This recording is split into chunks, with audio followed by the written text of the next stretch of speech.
welcome to another Tabletop Games blog review. Today we're looking at Mintin Pirates by subQuark, which is a card game, a set collection game, bit of dice rolling, all about pirates and their fights.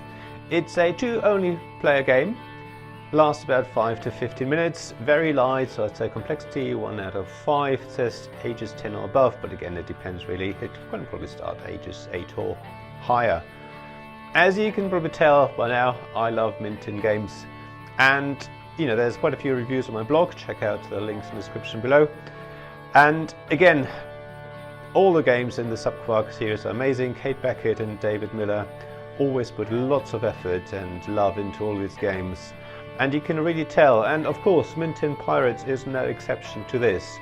Like all these Mintin games, they are very small. The tin is very easy to take with you, doesn't take much room, and it takes not much room on the table either. It is very easy to learn, very quick to play, and a lot of fun, so you definitely could take this with you and play it virtually anywhere. So as I said, the game is a mix of set collection and dice rolling, and basically what you have in your game, you have a hand of cards, and you can discard and draw cards to create pairs. So for example, I have a hand of 5 cards, I already have some pairs in my hand, but I could discard up to 2 cards and draw my hand size back again.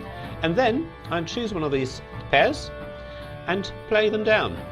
Most of these cards basically just attack the opponent and remove one of their pirates from their ship, which then the pirate basically lands in the sea, floating around and hoping for rescue. You carry on doing this. The other thing is you can also attack the ship, so the cannons, for example, if you play a pair of cannons, you don't just get rid of a pirate and the opponent, but you can actually deal damage. And once a ship has been dealt full damage, it sinks and the game is over.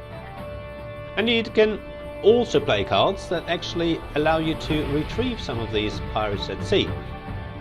So if you have a matching pair of these cards, you actually take all the pirates from the ocean and put them on your ship, and it doesn't matter whether these were actually your own pirates or your opponent's pirates, and you bring up your crew and make it bigger and bigger. Similarly, you have a card that actually allows you to sort of recruit a pirate from your opponent's ship and move it straight onto your ship. And as I say, you carry on playing like this, but there is a twist. As you get your matching pairs and play them, you'll find that there is a set of numbers on these cards. And what you do, you have to roll your pair of dice, add the numbers together, and the total amount, if that is a number that appears on that card, you can actually do the action. If not, then you've just sort of wasted your go and you discard those cards and nothing happens. So you can see there's a mix of, some things are easier to do, some things are harder. So you can see, for example, that some of these attack cards are quite hard to achieve. There's only like certain numbers that appear in there. Others, like the cannon for example, is actually relatively easy to achieve, and there's a threat of sinking your opponent's ship. As I say, the game carries on like this until eventually either you've dealt 4 cannon damage to your opponent, or you've removed all the pirates from your opponent's ship. However, there is actually a little bonus. So once you lose all your pirates, you get the ghost meeple, and your ship becomes a ghost ship. Now your hand size is reduced at this point, so it's a lot harder to create your pairs, but at least you're still in the game and you can carry on, and you can even recruit some of the pirates back onto your ship and hopefully win the game.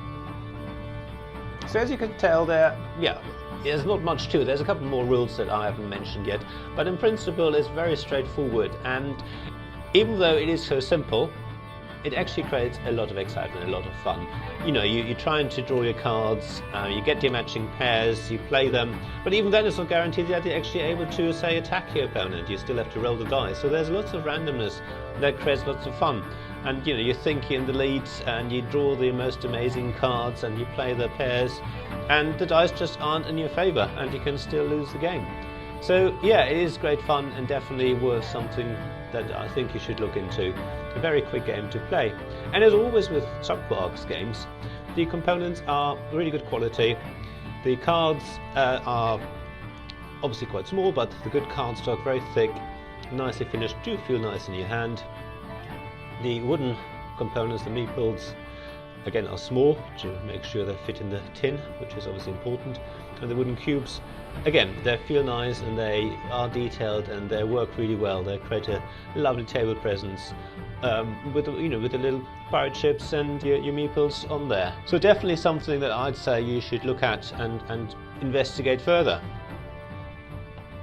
So as you can see, yes, Mint Tin Pirates, yet again a great game by subQuark. Really enjoyed playing that. It's something that I'll have with me, or definitely, when we go out and about, and maybe when we're sitting in a pub or cafe or restaurant or something waiting for food. This is the sort of game you can play, you can set up very quickly and enjoy playing in a very short amount of time. As I say, again, take it with you anywhere. Have a look yourself though, just to make sure it is for you. You might not enjoy these sort of games, but it is definitely very light and very quick.